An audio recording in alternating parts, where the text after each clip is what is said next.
आप एक बात पर विश्वास कर लीजिए कि आपको कोई भी सुखी नहीं कर सकता। यदि आपको कोई सुखी कर सकता है तो आप हैं।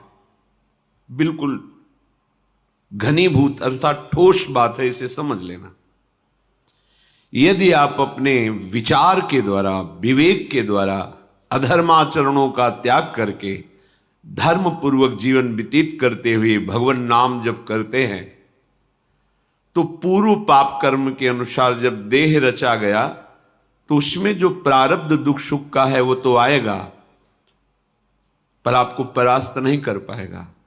और आगे आपके लिए महासुख है जो दुख और सुख दोनों से परे है। अखंड प्रसन्नता, अखंड आनंद, वो केवल आपके करने से होगा।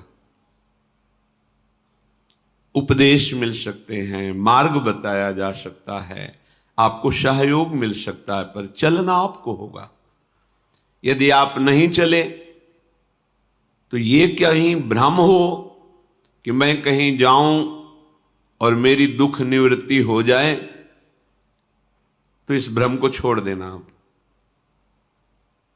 क्योंकि हम आप तो बहुत छोटे जीव हैं, अर्थात बहुत लघु तपस्या, लघु पुण्य वाले हैं। हम उन महापुरुषों की बात करते हैं जिन्होंने आजीवन ऐसा तप संचय किया, फिर भी उनके शरीर में भारी से भारी दुख देखे गए। ये दुख और सुख एक भ्रमात्मक इंद्रजाल है माया का, ना दुख है न सुख है। जैसे जो सपने सिर काटे कोई, बिन जागे दुख दूर न होई।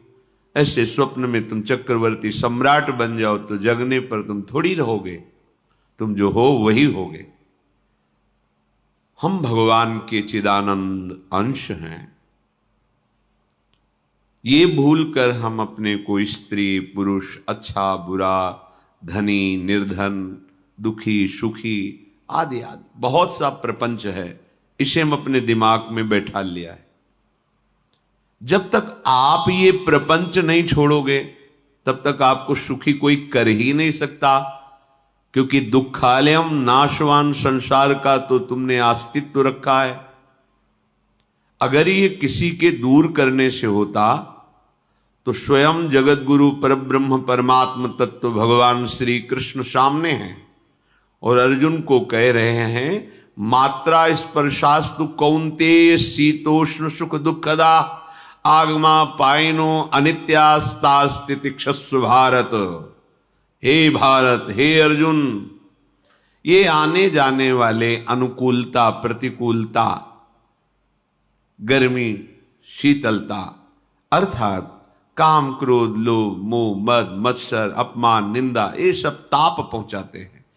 अनुकूलता सम्मान यश कीर्ति धन वैभव, मानी हुई मान्यता, ये सब शीतलता पहुंचाते हैं।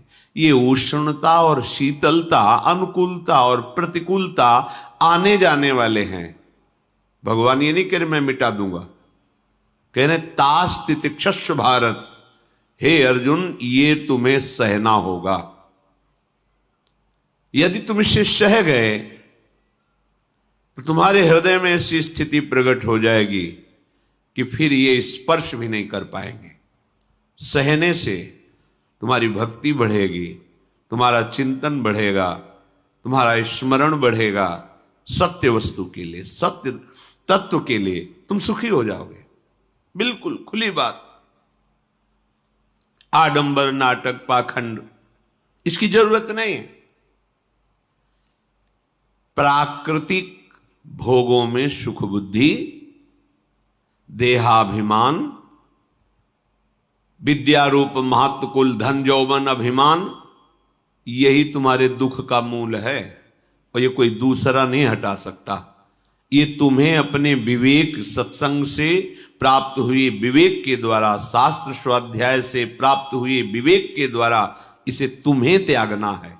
दुख तुम पकड़े हो तो छोड़ा कौन सकता है? छुड़ाना तो आपको ही पड़ेगा। अगर कोई वादा करता है